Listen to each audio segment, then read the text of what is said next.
Hello learners, let us discuss how was pregnancy and childbirth commercialized in India.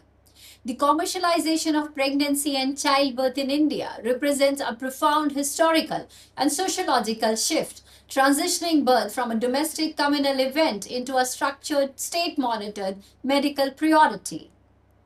Historically, childbirth was managed within the private sphere by traditional birth attendants called dais using indigenous knowledge system. However, the colonial era introduced a statistical gaze that began to categorize the birthing body as a site of demographic concern and colonial governance, as noted by Williams 2014. This shift marked the beginning of the end for birth as a purely community led ritual, repositioning it as a metric of national health.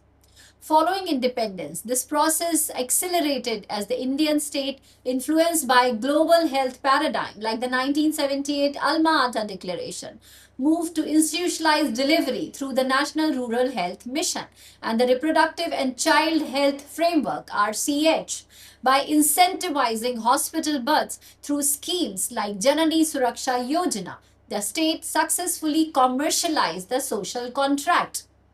This repositioned the pregnant women as a primary subject of public health policy and a vehicle for national development.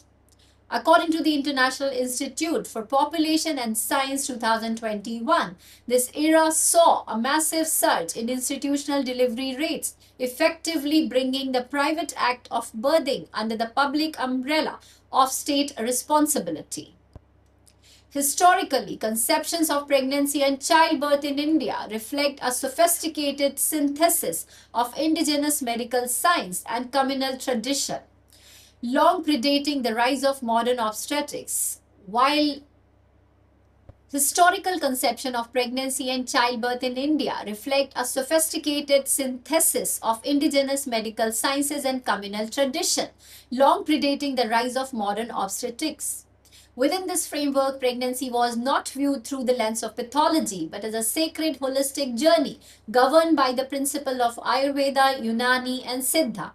Central to these systems was the concept of Garbhini Parichaya, antenatal care, which integrated specific dietary regimes, specialized oil massages, and focus on mental well being to ensure a healthy vessel for the soul.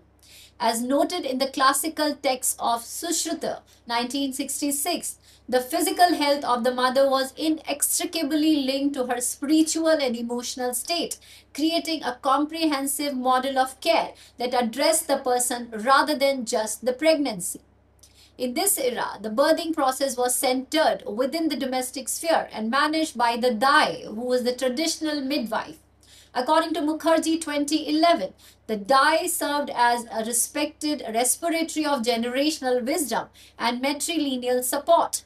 Unlike the modern clinician, the Dai's role was both physical and ritualistic, providing a continuity of care that extended from the labor room to the postpartum period.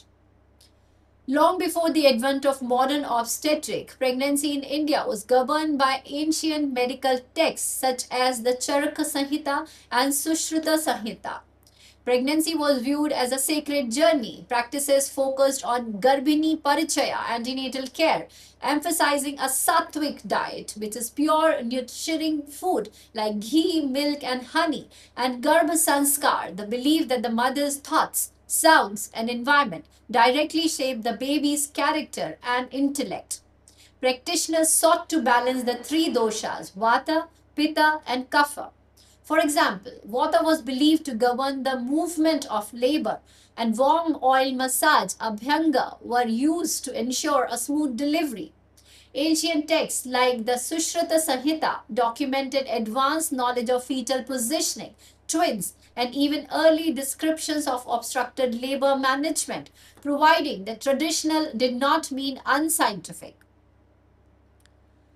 The Dai or Thais was the central figure of the India's birthing room. Midwifery was an oral tradition passed down through generations. Dais were often from specific community groups such as the Hari or Basar caste and served as the primary consultants from conception to the postpartum period. Her role extended far beyond the cutting of the cord. She provided prenatal massages, perhaps herbal tonics, and managed the Suthika Agara, which is the traditional confinement room. While colonial narratives later branded them as unhygienic, historically they were respected birth keepers who provided emotional and spiritual support that modern hospitals often struggle to replicate. Childbirth was historically a zanana, which is women quarters event, private from men but deeply public for the women of the family. The birth took place in the home, often in a specifically designated darkened room to protect the newborn from harsh stimuli and evil eyes. Mothers, sisters, and neighbors gathered to support the laboring woman, providing a dhola like environment of collective strength. Home births allows families to remain together. Older children and livestock were not left unattended, and the costs were community based rather than transactional. The cultural perceptions of motherhood were heavily influenced by local rituals and the concept of ritual purity. Pregnancy was considered a hot state. Taboo often forbade hot foods like papaya or pineapple in early pregnancy to prevent miscarriage, while cold foods were encouraged to maintain balance. Post delivery, both mother and child were often isolated for 10 to 40 days. This served two purposes: protecting them from infection, social distancing, and ensuring that the mother rested while other female relative managed the household. Rituals like tying a black thread, using kala tika or black marks, or keeping an iron object like a knife under the pillow were common practices to protect the vulnerable duo from spiritual harm. Colonial interventions in India fundamentally reshaped the landscape of reproductive care, transforming childbirth from a domestic female led rite of passage into a clinical event managed by the state.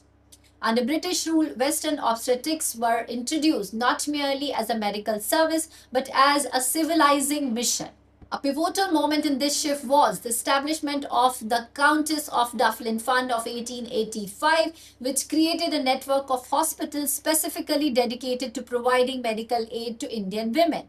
As noted by Lal 1994, this fund initiated the systematic medicalization of childbirth, where the clinical gaze of Western medicine began to displace indigenous knowledge systems, moving the birthing body from the home to the ward.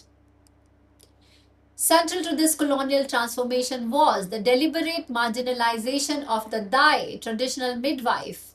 In colonial discourse, the Dai was increasingly portrayed as unhygienic, untrained, and superstitious.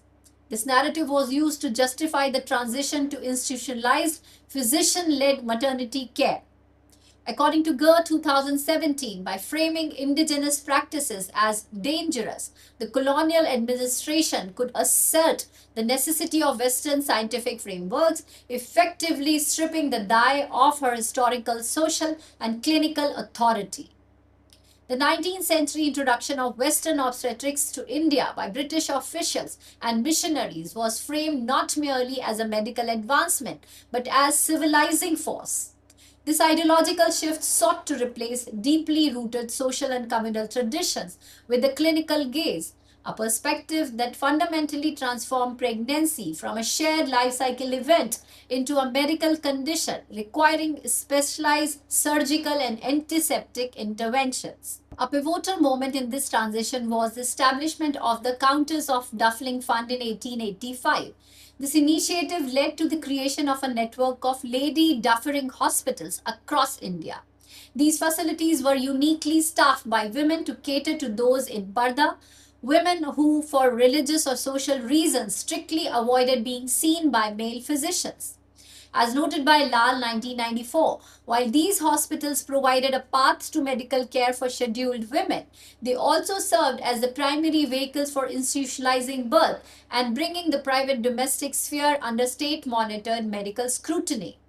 The rise of colonial medicine in India necessitated a systematic devaluation of Dai, traditional midwife, a process that was as much ideological as it was clinical. In colonial discourse, the dye was frequently characterized as filthy, superstitious, and dangerous. By branding indigenous practices as inherently unhygienic, the British administration created a powerful moral and medical justification for the expansion of Western style medical intervention and the institutionalization of childbirth. This strategic marginalization resulted in a profound loss of agency for the dye. Once the primary birth keeper and respected community authority, she was relegated to the status of an unskilled helper. Her matrilineal wisdom, passed down through oral tradition and hands on experience, was superseded by scientific textbooks authored by European men who often had little understanding of the local cultural context of birthing. Training programs were specifically designed to produce a new class of certified midwives. Unlike the traditional dye, these women were trained in Western hygiene, basic obstetric surgery, and the use of clinical tools. They serve as a clinical bridge, a human link between the local community and the increasingly formalized hospital system. As noted by Williams 2014, this certification process was the state's method of ensuring that the clinical gaze reached into the household, even when a physician was not present. By emphasizing these clinical aspects, the colonial system often ignored the specific cultural and emotional nuances, such as dietary taboos, specific prayer rituals, and the presence of female kin that had historically defined the Indian birthing experience. Ultimately, maternal health under the Raj served as a powerful tool for governance and social control rather than a purely humanitarian endeavor. By utilizing the census to track maternal and infant mortality with increasingly granularity, the colonial state transformed private tragedy into public data. This information was used to justify the British presence in India, with officials arguing that their modern systems provided superior care compared to backward indigenous alternatives. The colonial focus on the fitness of the Indian population transformed the maternal body into the site of biopolitical interest. These interventions were deeply linked to a broader anxieties regarding the quality of labor force and the stability of colonial subject. The British administration viewed the health of mothers not merely as a clinical concern, but as a strategic prerequisite for maintaining a productive and governed empire. As noted by Lal 1994, medical superiority became a central pillar of the British claim to rule. Colonial discourses framed the Indian home as a site of danger and the British hospital as a site of salvation, creating a binary that delegitimized indigenous life and elevated Western interventions. Post-independence India viewed the maternal body not just as a site of healthcare but as a critical level for economic development. In the transition from a colonial subject to a sovereign citizen, the mother became a central figure in the state's vision of a modernized, manageable population. In 1952, India became the first country in the world to launch a national family planning program, setting a global precedence for state-led reproductive governance. During this post-independence era, the population explosion was framed not just as a demographic trend, but as a primary threat to national stability and economic development. This initiated a decade-long evolution in how the state interacted with the private lives of its citizens. In 1952, India became the first country in the world to launch a national family planning program, setting a global precedent for state-led reproductive governance. During this post-independence era, the population explosion was framed not just as a demographic trend, but as a primary threat to national stability and economic development. This initiated a decades-long evolution in how the state interfered with the private lives of its citizens. During the first 2 decades of India's National Family Planning Program, the state's strategy underwent a fundamental shift in how it engaged with the citizenry. In the 1950s, the government adopted the clinical approach, a relatively passive model where the focus was on establishing physical clinics and waiting for individuals to seek out services. This top down institutional setup saw limited success as it failed to bridge the significant physical and social distance between modern medical facilities and the daily realities of the rural populace. Recognizing that high walled clinics were insufficient to change deeply rooted demographic behaviors, the state pivoted in the 1960s to the extension approach. This new model transformed reproductive health from a hospital based service into a community led mission, tasking health workers with active outreach to take the message of family planning directly into the domestic sphere. By moving the conversation from the clinical exam room to the village doorstep, the state sought to normalize contraceptive use and integrate state led demographic goals into the fabric of everyday Indian life. The era was defined by a constant tug of war. Is a woman's body her own, or does it belong to the nation? Motherhood was framed as a civic duty. A responsible citizen was one who limited their family size to help the nation save resources. During the emergency 1975 to 1977, the state's responsibility to manage the population overrode individual bodily autonomy. This period saw a massive spike in the forced sterilization, primarily targeting marginalized communities. The state provided the tools for family planning, but often placed the blame on individual women if they failed to adhere to these norms, regardless of their access to actual care or socio-economic status. The transition of maternal care in India from the private domestic sphere to the public institutional sphere represents one of the most significant social engineering projects in the nation's history. This shift was not merely about medical safety, it was a systematic effort to bring the act of birthing under the gaze of the state through a network of public health programs. In the early decades following independence, childbirth remained largely a community led event overseen by dais, who were the traditional birth attendants and rooted in local kinship.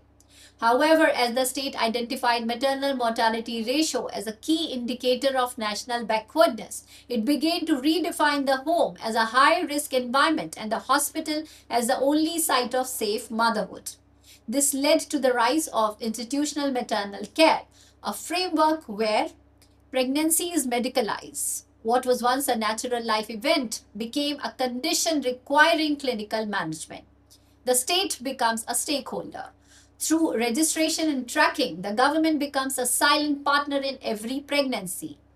Success is quantified. The primary metric for a successful health program became the institutional delivery rate, the percentage of births occurring in a medical facility. The rise of this system was built on two distinct pillars: incentives and surveillance. Programs like Janani Suraksha Yojana moved away from simple health education to conditional cash transfers. By offering money to the impoverished women to give birth in a hospital, the state effectively purchased the right to manage the birthing process. The creation of the ASHA, accredited social health activist workers, transformed the village landscape. No longer was maternal care a distant hospital service. The state now had a representative on every street, documenting menstrual cycles, registering pregnancies, and ensuring that no birth happened off the grid. The transition to the reproductive and child health framework in the late 1990s represented a profound philosophical shift in India's reproductive governance, moving away from the aggressive top down population control measures of previous decades. Following the landmark 1994 International Conference on the Population and Development in Cairo, the Indian state pivoted towards a life cycle approach that ostensibly prioritized women's health and rights over numerical demographic targets. Under RCH1 1997 and RCH2 2005, the maternal body was redefined as a subject of comprehensive care rather than merely a vessel for population growth, signaling a move towards reproductive autonomy. However, scholars like Rao 2010 have noted that while the language shifted to rights, the underlying mechanism remained one of the intense state-led medicalization. By integrating family planning with maternal and child health services, the state created a system where pregnancy became a primary site of bureaucratic entry. This required the mandatory registration of expectant mothers and the systematic tracking of prenatal data, effectively bringing the private experience of pregnancy under the continuous monitoring of the state administrative machinery.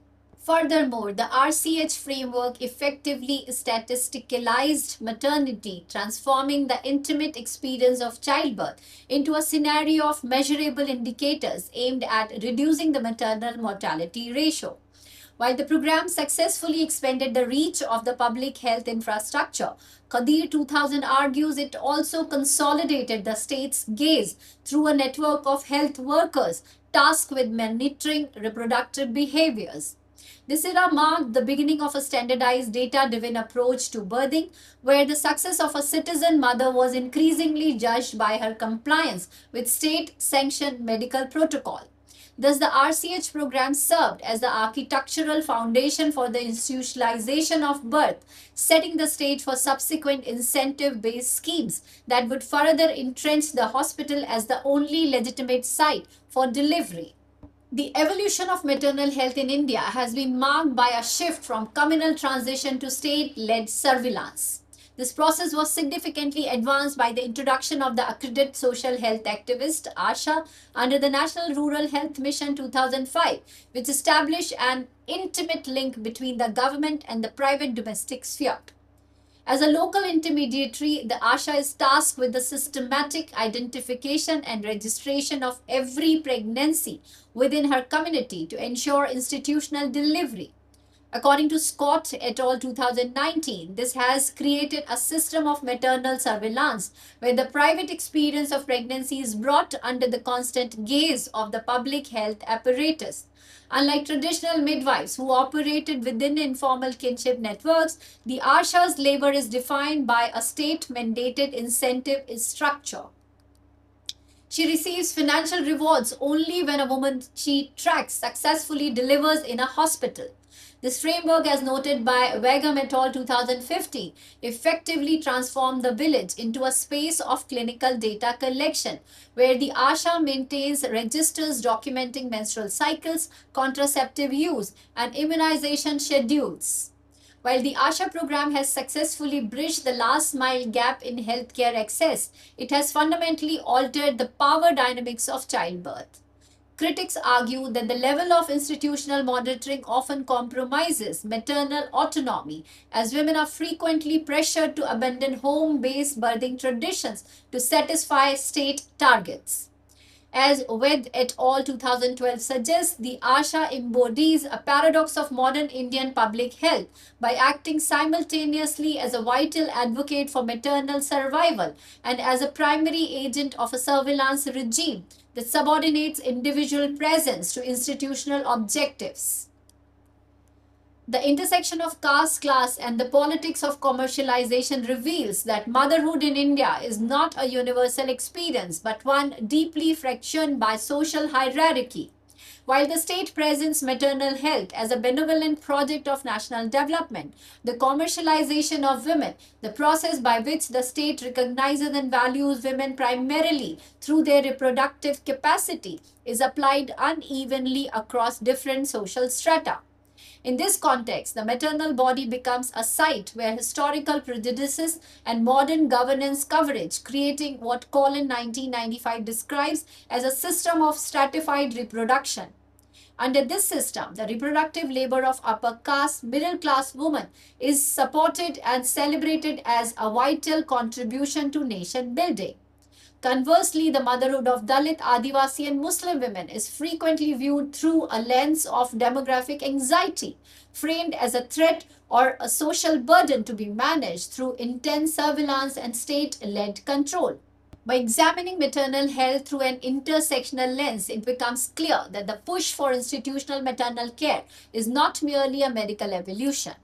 As Nair 2007 suggests, it is a political project that often reinforces existing inequalities even while attempting to solve them.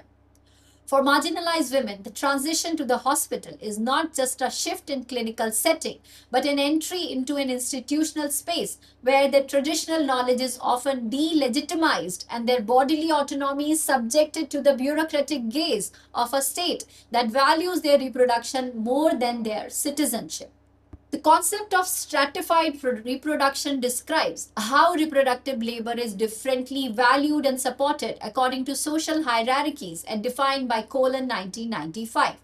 In the Indian context, this means that the state's maternal health programs often treat Dalit, Adivasi, and Muslim women not as subjects to be empowered, but as problems to be managed by the public health apparatus. While upper caste motherhood is frequently celebrated as a contribution to the nation's future, the motherhood of marginalized women is often viewed through the lens of overpopulation and demographic anxiety. Research by Nair 2014 indicate that Dalit and Adivasi women face significantly higher maternal mortality ratio due to a combination of geographic isolation and systemic provider bias within public health facilities. In these institutional spaces, marginalized women often encounter a clinical gaze that is colored by caste-based prejudice, leading to a lower quality of care compared to their upper caste counterparts.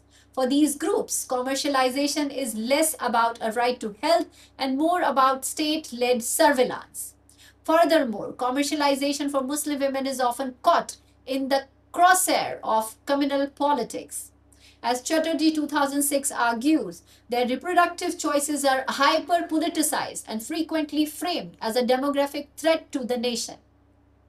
This political climate can lead to a profound alienation from state health services as a hospital intended to be the site of safety becomes a site of perceived or actual state hostility.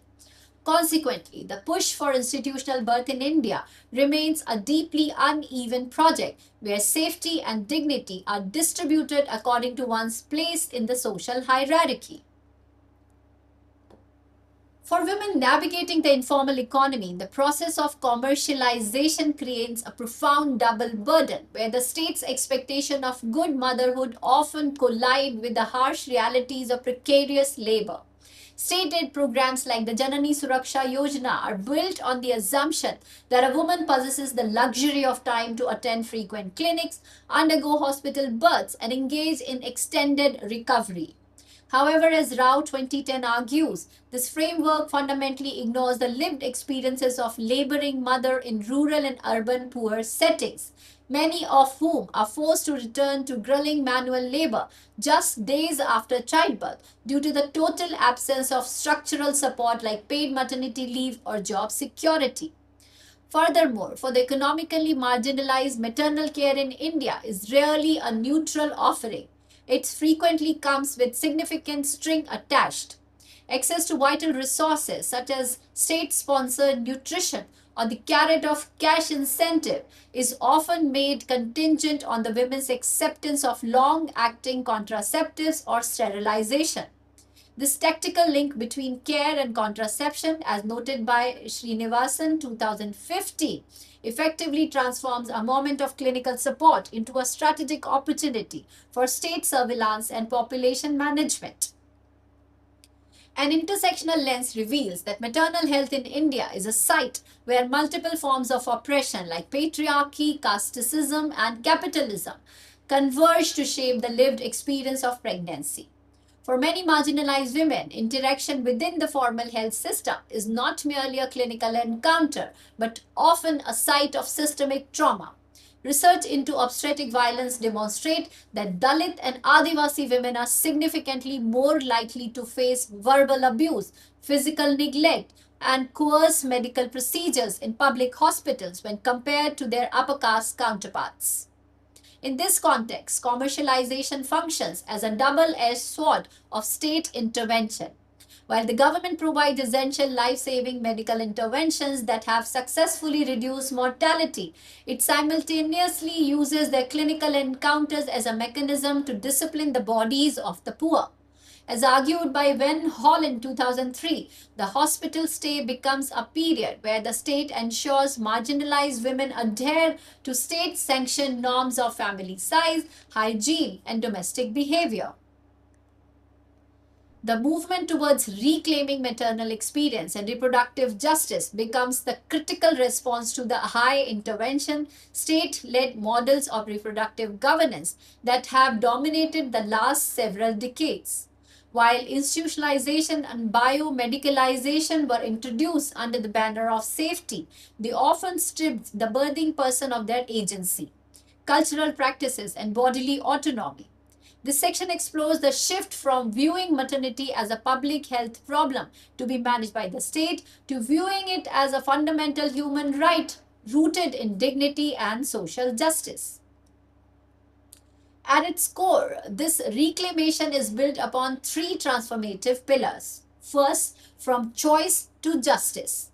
While traditional reproductive rights often focus on the individual legal right to choose services like contraception and abortion, the reproductive justice framework originally developed by Black feminists acknowledges that true choice is impossible without the economic, social, and political power to back it up. For marginalized women in India, justice means being free from state coercion and having the resources to birth and parent with dignity, as mentioned by Ross and Solinger 2017.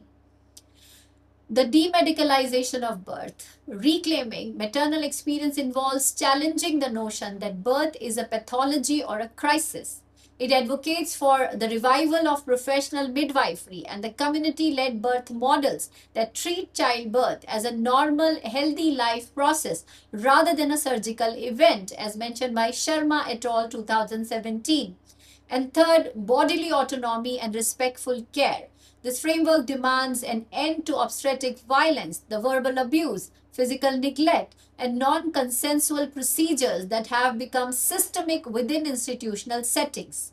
It envisions a human rights model of birth where the birthing person's consent is the central autonomy in the room, as mentioned by Srivastava and Saifal 2020. By centering the voices of those most marginalized by the current system, we move toward a future where maternal care is defined not just by the absence of mortality, but by the presence of respectful equity and empowerment. Feminist and right based approaches to childbirth. Feminist critique of the biomedical model argue that the current system often treats the birthing body as an object of state utility. A right-based approach conversely asserts that every woman has the fundamental right to a safe, dignified, and consensual birth experience. This framework moves beyond the binary of survival versus death to include the quality of care and the right to be free from obstetric violence. In this view, maternal care is not a favor granted by the state, but a human right that must be delivered with full informed consent and respect for the woman's agency. There's a growing global and local movement to review professional midwifery as a distinct alternative to the technocratic doctor led model. Unlike the pathologized view of birth, midwifery centers on the belief that birth is a natural, healthy life process.